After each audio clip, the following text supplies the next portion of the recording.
সারা বাংলায় বৈষম্য বিরোধী ছাত্র আন্দোলনের ডাকে এক দফা দাবিতে অসহযোগ আন্দোলন চলছে সারা দেশব্যাপী। এর অংশ হিসেবে আজ থেকে সর্বাত্মক অসহযোগ আন্দোলনের ডাক দিয়েছে সংগঠনটি। এই কর্মসূচিকে ঘিরে চারিদিকে থমথমে পরিবেশ বিরাজ করছে।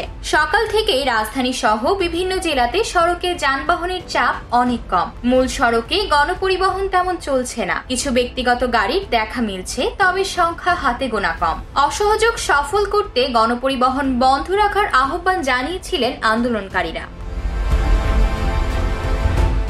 আজ রোববার সপ্তাহের প্রথম কর্মদিবস। গণপরিবহন না পাওয়ায় বিপাকে পড়েছেন কর্মজীবীরা। গণপরিবহন না পাওয়ায় বিপাকে সাধারণ জনগণ। গণপরিবহন না পেয়ে অনেকে রিকশায় করে কিংবা পায়ে হেঁটেই গন্তব্যে রওনা করেন। এদিকে 11 ঘন্টারও বেশি সময় পর চট্টগ্রাম কক্সবাজার মহাসড়কে শুরু হয়েছে যান চলাচল। গতকাল বেলা 3টায় ছাত্র জনতার বিক্ষোভ মিছিল শুরু হলে মহাসড়কে যান চলাচল বন্ধ হয়ে যায়। ব্যস্ততম চট্টগ্রাম কক্সবাজার মহাসড়কে দীর্ঘ সময় ধরে যান চলাচল বন্ধ থাকায় আটকে পড়া শত শত যানবাহনের যাত্রীরা দুর্ভোগে পড়েছেন। অপরদিকে আন্দোলনকে ঘিরে জনসাধারণের মনে ভর করেছে আতঙ্ক। এরই মাঝে আন্দোলন ঘিরে শুরু হয়েছে উত্তপ্ত পরিস্থিতি। বেলা 11টার দিকে শাহবাগ এলাকায় বিক্ষোভকারীরা আওয়ামী লীগের নেতাকর্মীদের ধাওয়া দেন।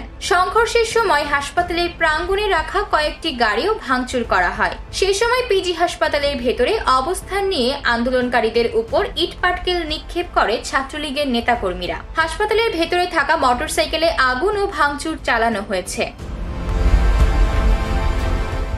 এর আগে শনিবার বিকেলে সরকারের পদত্যাগের এক দফা দাবি ঘোষণা করেছে বৈষম্য বিরোধী ছাত্র আন্দোলন। চলমান আন্দোলনে শিক্ষার্থীদের এই প্ল্যাটফর্মটির সমন্বয়ক মোহাম্মদ নাহিদ ইসলাম এ ঘোষণা দেন।